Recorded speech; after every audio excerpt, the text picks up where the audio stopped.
Et oui, messieurs, dames, les heures de Jürgen Klopp sont comptées à la tête de Liverpool. Il va être viré, c'est sûr, là. Parce que regarde, Liverpool se sont fait battre par West Ham. West Ham, une équipe comme West Ham qui tape Liverpool. C'est sûr qu'il faut virer l'entraîneur. L'entraîneur est incompétent. Liverpool est inentraînable. Les joueurs s'en foutent. Évidemment, vous avez compris que je fais un parallèle avec les analyses qu'il y a sur le PSG. Si c'était le PSG qui avait perdu contre West Ham, on aurait entendu toutes sortes de conneries à la télé ou à la radio. C'est insupportable parce que les gens, en fait, t'as l'impression que même des gens qui sont des anciens joueurs, qui ont vu des matchs, qui ont joué des matchs, t'as l'impression qu'ils n'y connaissent rien du tout et qui parlent juste pour faire du buzz. Et ça, it's draining parce que toi, en tant que passionné de foot, en tant que commentateur de foot, tu as envie de regarder ou d'écouter des analyses qui vont t'apprendre des choses ou bien qui vont être réfléchies un minimum, qui vont être pensées, qui vont être nuancées, mais pas juste un one size fits all où les mecs disent n'importe quoi juste parce que c'est dans l'air du temps. Il faut juste taper sur un club. Évidemment, Liverpool a perdu, et Liverpool n'a pas été exceptionnel. Mais on connaît cette équipe depuis longtemps. Et puis, il y a aussi un contexte dans ce match-là contre West Ham. Il y a un contexte, c'est-à-dire que Liverpool, West Ham leur a fait ce que les équipes ont du mal à faire contre Liverpool parce que quand tu le fais, en général, ils réussissent toujours quand même à trouver un décalage. Mais West Ham a défendu très bas. Déjà, ils ont ouvert le score très rapidement. Bon, erreur d'Alisson. Imagine Navas aurait fait cette erreur. Ça fait le titre des journaux pendant 10 jours. Donc, Alisson fait son erreur. Alisson, il fait 2-3 erreurs par saison. Ok? Il fait son erreur, but, pas de problème. Mais après, West Ham, alors qu'ils sont à domicile, ils ont refusé le jeu. Et t'imagines, en fait, Liverpool, ils jouent beaucoup contre des équipes comme ça, mais ils jouent souvent pas comme ça. Parce qu'en Angleterre, les équipes attaquent. Même si tu es plus fort qu'elles, les équipes viennent pour jouer. Et c'est pour ça que Villa avait collé 7 buts à Liverpool l'année dernière. Mais là, ils sont tombés sur une équipe qui les a attendus.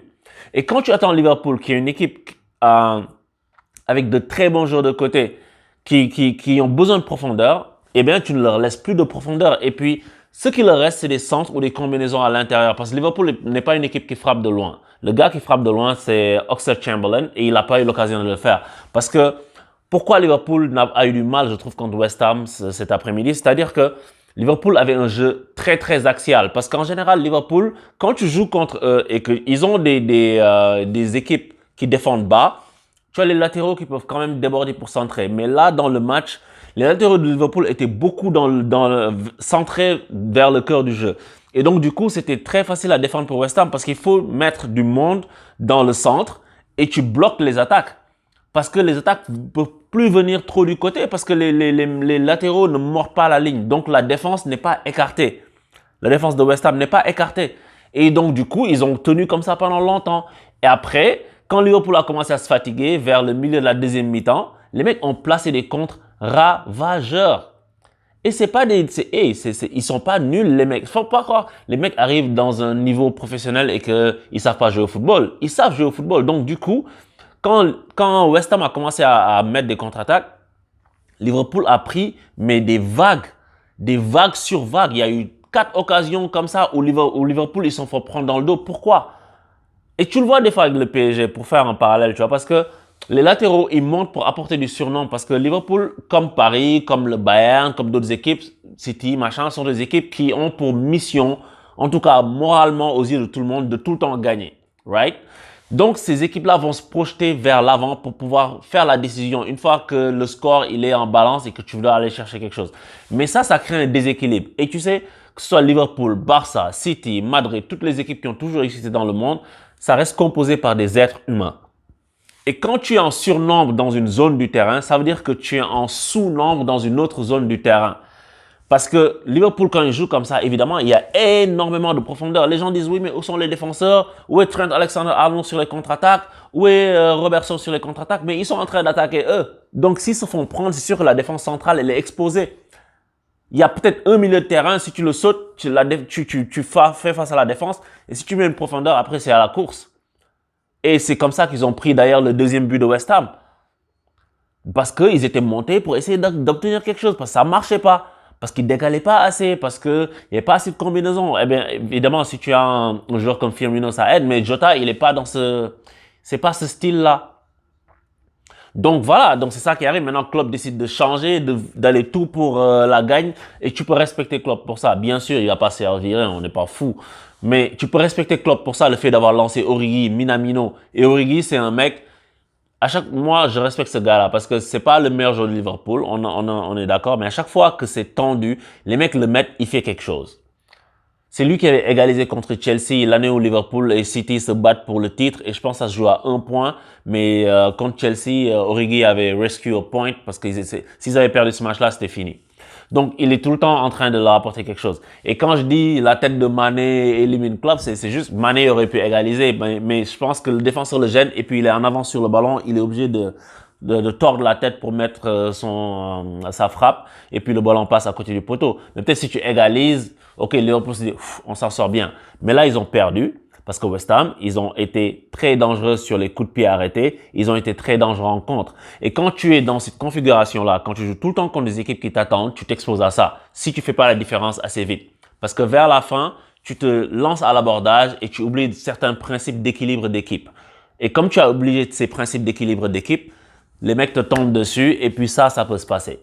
Mais pourtant, j'ai regardé le match sur Sky Sport parce que je me suis dit, je vais regarder un commentaire anglais. Et ils sont jamais en train de descendre Liverpool comme tu pourrais le regarder en France. Ils sont pas en train de dire, ouais, mais qu'est-ce qui se passe? À chaque action, ils sont pas en train de dire, oui, mais non, on voit que West Ham, ils ont des actions, c'est pas normal, c'est pas possible, comme on fait en France là. Tu vois? Et ça, je pense que je vais commencer à regarder même les matchs du PSG sur les chaînes anglaises parce que ça va me faire souffler un peu. C'est pas parce que le PSG n'est pas critiquable, c'est que c'est insupportable d'entendre tout le temps la même chose. Tout le temps, dès qu'une équipe adverse a une occasion, c'est « Oh my God, comment est-ce qu'il peut avoir une occasion ?» Mais c'est du football. C'est du football. Tout le monde peut se faire taper, tout le monde peut perdre, tout le monde peut... C'est-à-dire que tu peux pas gagner tout le temps, tu peux pas être en forme tout le temps. Et si tu rencontres une certaine configuration d'équipe, c'est très difficile. Allez, le Sam, ils sont pas meilleurs que Liverpool, hein. Mais aller jouer contre une équipe qui joue comme ça, c'est extrêmement difficile. Il suffit que le jour-là, tu manques de vitesse, tu manques de combinaison, tu manques de latéralité pour écarter le jeu pour que tu le payes cash. Et c'est ça qui s'est passé aujourd'hui pour Liverpool. Mais en tout cas, c'est sûr que, à mon avis, c'est juste un accident de parcours et que ça se resserre en haut du tableau. Chelsea aussi hier avait mené 1-0, ils se sont fait rejoindre au score. Ils ont fini 1-1, je pense qu'ils jouaient contre Burnley. Et c'est pas des City, c'est pas des Manchester, c'est pas des trucs comme ça.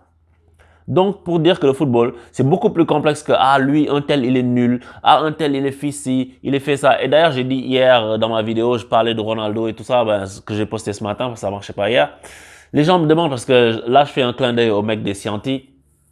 Il y a un groupe sur Facebook. Les mecs me disent « Oui, mais Ronaldo, qu'est-ce que tu penses? Il s'est fait battre, machin. » Déjà, en fait, moi, j'ai du mal à être dans une analyse de l'émotion de l'instant. C'est Ronaldo, on le suit depuis 15 ans, on sait ce qu'il vaut. Mais les gens, en fait, que ce soit Ronaldo ou Messi, hein, parce que les fans de Ronaldo aussi, ils vont faire la même chose parce que Messi n'est pas bon en Ligue 1 en ce moment, tu vois. Les gens vont dire, ils attendent un match pour critiquer un joueur ou pour encenser un joueur. Ils attendent qu'un joueur sur un match, il marche pas pour dire, ah, je vous l'avais dit. Moi, je ne peux pas m'inscrire là-dedans. Je peux pas être dans des discussions comme ça parce que c'est juste à moins que tu veuilles chambrer, tu vois. Tout le monde, moi, je suis en chambre aussi. Tout le monde a le droit de chambrer, tu vois. Mais si c'est une discussion sérieuse, je peux pas avoir ce genre de réflexion-là. Parce que un seul joueur, une équipe, c'est pas un seul joueur, c'est 11 joueurs.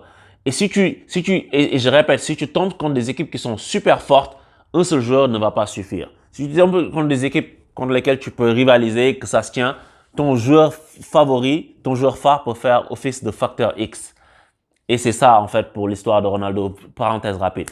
Mais en tout cas, Liverpool, ce que j'ai vu aujourd'hui, écoute, première mi-temps, je me suis ennuyé parce que les West Ham, ils n'ont pas joué. Ils ont décidé de jouer comme une petite équipe française, mais après, ça l'a réussi à la fin. Ils ont placé un contre, 2 contre, 3 contre, et puis un petit coup de tête sur corner.